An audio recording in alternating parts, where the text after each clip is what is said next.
Esse é o pior cenário possível. Acabou completamente a confiança, acabou completamente a conversa, acabou completamente qualquer amizade ou qualquer aliança. Virou já uma guerra aberta, virou já uma lavação de roupa suja em público. Com o cerco a famílias de ministros do Supremo Tribunal Federal pela Lei Magnitsky, que deve avançar em relação a esposas e filhos de ministros que possuem escritórios de advocacia, coisa que, aliás, é uma aberração e a nossa própria legislação deveria proibir. Ah, tá.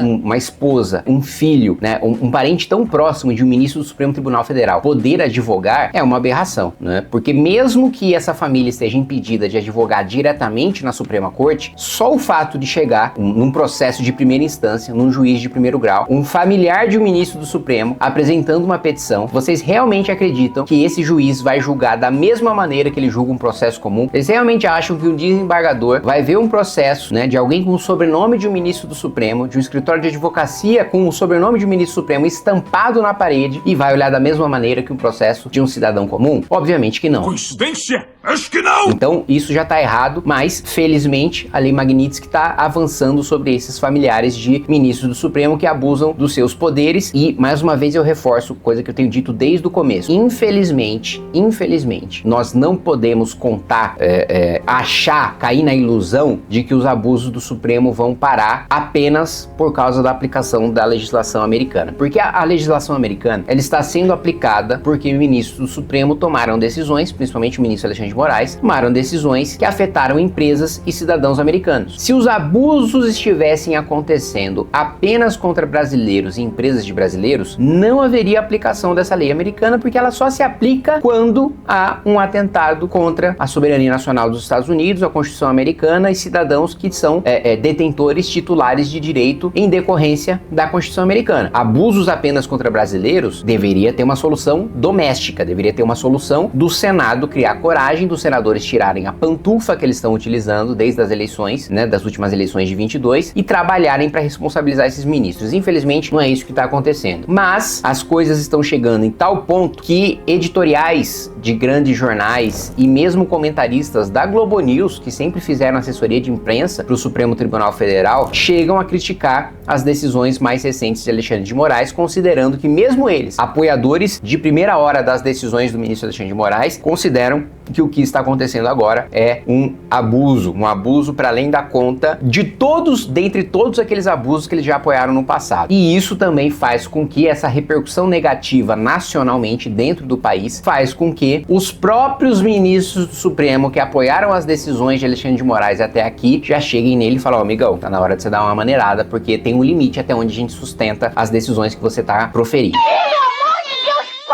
Muito bem, nós vamos falar sobre isso logo depois que você se inscrever no canal, clicar no sininho para receber as notificações, né? Deixa o seu like, compartilhe o vídeo. Devo lembrar que nós estamos com o Clube do Livro. O Clube do Livro, nós temos aqui, ó, Ditos e Feitos Memoráveis de Sócrates, livro escrito por Xenofonte. Se você se inscrever no Clube do Livro até segunda-feira, você ainda recebe esse livro. Depois de segunda já vai ser o outro lançamento que nós temos feito periodicamente. Além disso, nós temos aí o primeiro festival do Movimento Brasil Livre, que vai acontecer ao final de novembro. Então, se você quiser participar antes que os ingressos se esgotem, clica aí no link na descrição do vídeo. Bom, vamos lá. Estados Unidos cercam familiares para asfixiar ministro do Supremo com a Lei Magnitsky. O governo dos Estados Unidos já tem em mãos uma lista com informações aprofundadas sobre todos os escritórios de advocacia que pertencem a familiares de ministros do STF ou dos quais esses parentes são sócios. Segundo relatos feitos à CNN, o objetivo é mapear todas as possíveis ligações financeiras dos ministros e ter meios para aplicar uma asfixia financeira deles, evitando caminhos alternativos para eventual fuga das sanções previstas na Lei Magnitsky.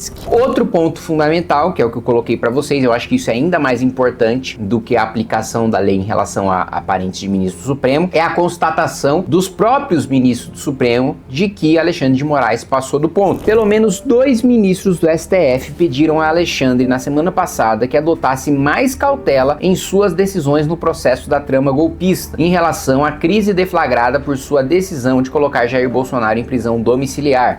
Relatos feitos pelos próprios ministros a interlocutores são de que não houve briga ou discussão, até porque Moraes não reage bem à pressão. Dada a maior proximidade, porém, deram um toque no colega do Supremo, por assim dizer. Outros ministros também afirmaram nos bastidores não terem gostado nem da decisão e nem das suas consequências, mas não se sentem à vontade para falar sobre isso diretamente com o relator dos inquéritos contra o bolsonarismo. Tu tá com medo? Tá com medinho. Então vamos lá. Eu acho que esse é um dos piores cenários que um agente político, e hoje ninguém nega que o ministro Alexandre de Moraes é um agente político, esse é um dos piores cenários que um agente político pode viver. Por quê? Porque só tem dois lados nessa história. Um lado são dos ministros que têm intimidade suficiente para chegar no Moraes e falar, cara, baixa a bola aí, ameniza essas decisões, que isso aí vai dar ruim. E nós vai chegar um ponto de não retorno que nós não vamos mais apoiar e você não mais vai ter o nosso suporte para manter as suas decisões. Que no caso, pelo que foi reportado aqui, são dois ministros que têm essa proximidade. Então já é um cenário muito ruim em que os amigos estão falando, maneira, senão vai dar ruim. Então esse é um lado. O outro lado é ainda pior. É daqueles ministros que se sentem intimidados ou constrangidos de demonstrar sua insatisfação em relação ao Alexandre de Moraes. E por que isso é grave, é perigoso para o Alexandre de Moraes? Porque quando você tem pessoas tão próximas, com críticas tão duras, com divergências tão grandes, mas que elas não se sentem à vontade de falar isso pra você, quando você percebe, você não tem mais poder nenhum, porque você não deu a liberdade para que os seus próprios aliados digam pra você que você tá passando do ponto. Então, ele sente,